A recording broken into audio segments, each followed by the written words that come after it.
Everyone, আসসালামু আলাইকুম। আশা করি সবাই ভালো আছেন। আলহামদুলিল্লাহ আমিও ভালো আছি। ইন্ট্রো দেখে হয়তো অনেকে বুঝেই গেছেন যে আজকের ব্লগটা কি নিয়ে হতে যাচ্ছে। যারা আমার আগের ব্লগ দেখেছেন তারা কিন্তু অলরেডি জেনেই গেছেন যে আমার ভাই স্টুডেন্ট ভিসায় লন্ডন চলে যাচ্ছে। তো যেহেতু ওর 1 মাস প্রসেসিং এর মধ্যেই ওর ভিসাটা চলে এসেছে, তার কারণে কিন্তু ওর হাতে তেমন টাইমও নেই, যেহেতু ওর এপ্রিলের 22 তারিখে ওর ক্লাস। তো এখন যেহেতু রোজা চলছে আর ঈদের পরেই ওর ফ্লাইট 17 তারিখে, তার কারণে হাতে আমাদের অনেক অল্প টাইম। সেই টাইমের মধ্যে আমাদের সবকিছু ওর শপিং করা, গুজগাজ করা সবকিছু করে দিতে হচ্ছে। আর আমার ভাই তো আমাকে সবকিছু দেখাচ্ছিল কি কি শপিং করেছে, যেহেতু আমি ওর সাথে শপিং এ যেতে পারিনি। খালামণি, আম্মু আর ও যে শপিং করে নিয়ে এসেছে, তো সবকিছু ও খুলে খুলে আমাকে আর আমার হাজবেন্ডকে দেখাচ্ছিল। তো আমি এই বসে বসে এগুলোই দেখছিলাম। আর ওর জ্যাকেট দেখে তো আমার এখনই গরম লাগছিল, যেহেতু বাংলাদেশে অলরেডি কিন্তু অনেক গরম পড়ে গেছে, আর বাহিরের দেশে তো এগুলো একদমই নর্মাল। আর ওই দেখেন আমাদের সিম্বার অবস্থা, ও পলিথিনের ভিতরে যে বসে আছে। আর আমাদের সিম্বার তো মানে সিম্বা তানভীরকে অনেক বেশি পছন্দ করে। জানি না ও যাওয়ার পরে কি হবে, ওরা কি করবে। যখন তানভীরের ভিসা এসেছিল তখন কিন্তু জানি না ওরা কিভাবে এই জিনিসটা বুঝে, কিভাবে ফিল করে। তানভীর ভিসা আসার পরে ওদের মন ভীষণ খারাপ ছিল, আমাদের 2টা বিড়ালের খাওয়া দাওয়া বন্ধ করে দিয়েছিল। তো আলহামদুলিল্লাহ এখন একটু স্বাভাবিক আছে। তো চলে যাওয়ার পরে কি হবে সেটা নিয়ে আমরা একটু টেনশনে আছি। ঈদের সময় যখন খালামণিরা বাসায় এসেছিল তখন কিন্তু তানভীরকে খালামণিরা সব কিছু গুজগাজ করে দিয়ে গেছে, যেহেতু মেজো খালামণি কিছুদিন পর পর আমেরিকাতে যাওয়া আসা করা হয়, তো খালামণির আইডিয়াটা একটু বেশি। তো কিভাবে নিলে সবকিছু ইজি হবে, কিভাবে প্যাকেজিং করতে হবে, তো সবকিছু কিন্তু তানভীরকে খালামণি করে দিয়ে গেছে। তো 90%ই ওর সবকিছু গুজগাজ করা শেষ। আর ও যেহেতু 3টা লাগেজ নিচ্ছে, 3টা লাগেজের মধ্যে অলরেডি 2টা ফুল হয়ে গেছে। আর এই সবচেয়ে ছোট লাগেজটা ও হলো হাতে ক্যারি করবে। তার কারণে আম্মু বলছিল তোমার যত ইম্পর্টেন্ট ফাইলগুলো আছে, যা যা আছে সবকিছু তুমি এটার মধ্যে আগেই ঢুকিয়ে ফেলো। ও যেহেতু লন্ডনে পড়াশোনা করতে যাচ্ছে সেটার জন্য তো আমরা সবাই অনেক হ্যাপি, অনেক এক্সাইটেড। কিন্তু যেদিন ওর ভিসা আসছে সেদিন থেকে তো আম্মুর কান্নাকাটি শুরু হয়ে গেছে। যতটুকু পারছি ততটুকুই আমি, খালামণিরা সবাই বুঝাচ্ছি। আসলে ভালো কিছু পেতে হলে তো আমাদেরকে একটু স্যাক্রিফাইস করতে হবে, তাই না? আব্বুর অনেকদিনই ইচ্ছে ছিল যে ওকে বাইরে পাঠাবে, ও বাইরে পড়াশোনা করবে, ভালো একটা পজিশনে যাবে, সেটেল হবে। তো এটার জন্য তো আমাদের এইটুকু স্যাক্রিফাইস করতেই হবে। পৃথিবীর প্রতিটা বাবা মাই চায় যে তার সন্তানরা চোখের সামনে থাকুক, তাদের সামনে থাকুক। তো কি আর করার, আমাদের তো কিছু করার নেই। যেহেতু ভালো কিছু পেতে হলে আমাদের এইটুকু আমরা স্যাক্রিফাইস করতেই পারি, তাই না? তো যাই হোক, আম্মু কিন্তু ওর সাথে একটা বালিশ দিয়ে দিচ্ছে। বাংলাদেশ থেকে যাওয়ার পর ওইখানে ঘুমানোর ক্ষেত্রে অনেক কষ্ট হয়ে যায়, তো ওর যাতে কোনো কষ্ট না হয় তাই আম্মু একটা বালিশও দিয়ে দিল। তো মোটামুটি আমি আর আম্মু মিলে তো সবকিছুই গুজগাজ করে দিয়েছি। এখন ওর টুকিটাকি যে জিনিসপত্রগুলো আছে সেগুলোই ও নিবে, আর মাত্র 2-1 দিন টাইম আছে। আর ওর তো এখনো একটা ইম্পর্টেন্স কাজ বাকি আছে, সেটা হচ্ছে মানি এক্সচেঞ্জ করা। ওর এখনো মানি এক্সচেঞ্জ করা হয়নি, তাই আব্বু বলল তুমি এখনই যেয়ে তাড়াতাড়ি মানি এক্সচেঞ্জ করে নিয়ে আসো। তানভীর বাসা থেকে বের হওয়ার পরে আমি ওর রুমে যেয়ে দেখলাম এখানে লিও ওর বেডের ওপর চুপ করে মন খারাপ করে বসে আছে।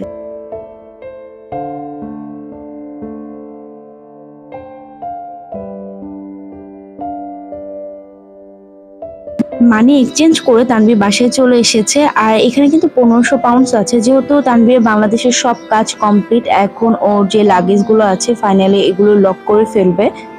আর লিও সিম্বা তো ওর চারপাশে ঘুরঘুর করছিল আর দেখছিল তানভীর কি কি করে।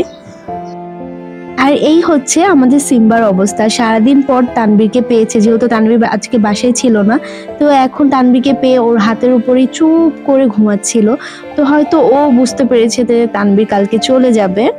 চোখের আড়ালে এই কয়েকটা সময়, এই কয়েকটা দিন যে কিভাবে চলে গেল সেটা বুঝতেই পারলাম না। ফাইনালি সেই দিনটা চলেই আসলো।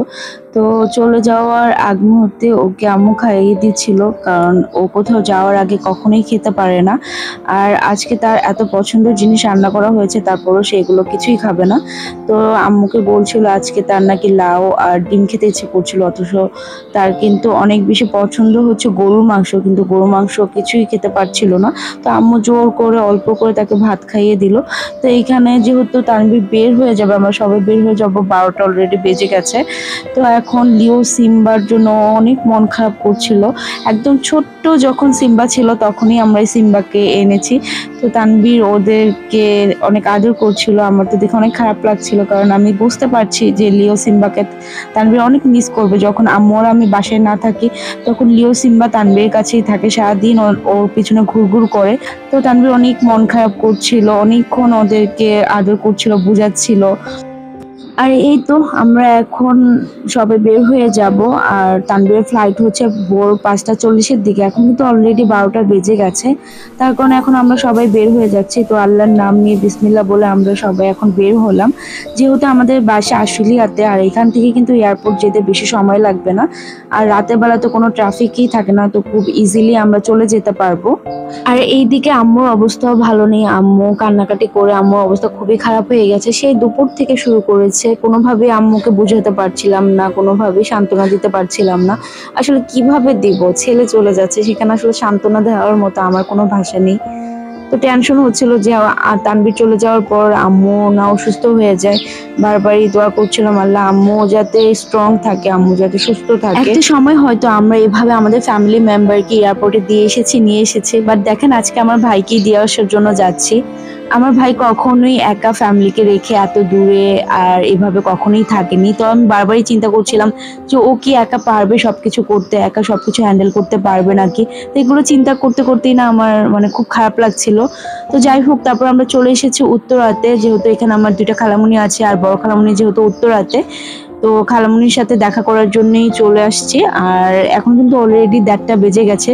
তো নাফি তানভীরের কথা শুনে নিচে চলে আসছে তানভীরের সাথে দেখা করার জন্য। ছোট খালামণি ইশাল ইন্ডিয়াতে থাকাতে তার কারণে তানভীরের সাথে আর দেখা হলো না। তো এটার জন্য তানভীর অনেক মন খারাপ করছিল। তো আমরা এখন এয়ারপোর্টে চলে এসেছি। যতই এয়ারপোর্টের ভিতরে যাচ্ছিলাম ততই না বুকটা দুকদুক করছিল, বারবার চিন্তা করছিলাম আর অল্প সময় আমাদের সাথে আছে, আর একটু পরেই চোখের আড়াল হয়ে যাবে। ইচ্ছে করলেই দেখা করতে পারবো না, ইচ্ছে করলেই কথা বলতে পারবো না, ঝগড়া করতে পারবো না। তো ও চলে যাওয়ার পরে না এই জিনিসগুলো খুব মিস করব।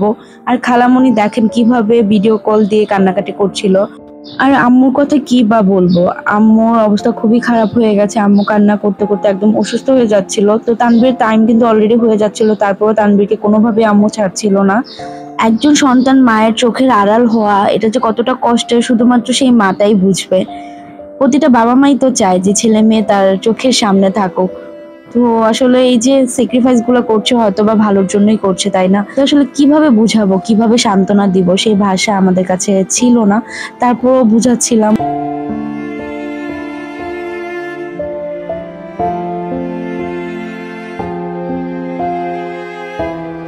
প্রিয় মানুষগুলোকে বিদায় দেওয়া হচ্ছে সবচেয়ে কঠিন আর কষ্টের কাজ, সেটা আমার কাছে আজকে মনে হলো। এতদিন এই জিনিসটা আমি ফিল করিনি, কিন্তু আজকে যখন আমার ভাই চলে যাচ্ছে সেটা একদম মন থেকে ফিল করছিলাম। আবার আমার ভাইয়ের সাথে কবে দেখা হবে সেটা হয়তো আল্লাহই ভালো জানে। তো আল্লাহ যাতে আমার ভাইকে ভালো রাখে, সুস্থ রাখে, সেই দোয়াই করি। আল্লাহ যাতে সুস্থভাবে সুন্দরভাবে ওকে ওর গন্তব্যে পৌঁছায়।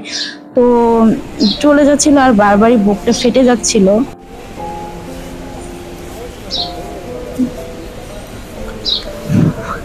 সবাই আমার ভাইয়ের জন্য দোয়া করবেন যাতে ও ভালো থাকে, ওর যেই স্বপ্নগুলো আছে সেগুলো সে পূরণ করতে পারে। আর আমার বাবা মার জন্য দোয়া করবেন সবাই। তো যাই হোক, আজকের ভিডিওটা এই পর্যন্তই। সবাই ভালো থাকবেন, সুস্থ থাকবেন। আল্লাহ হাফেজ।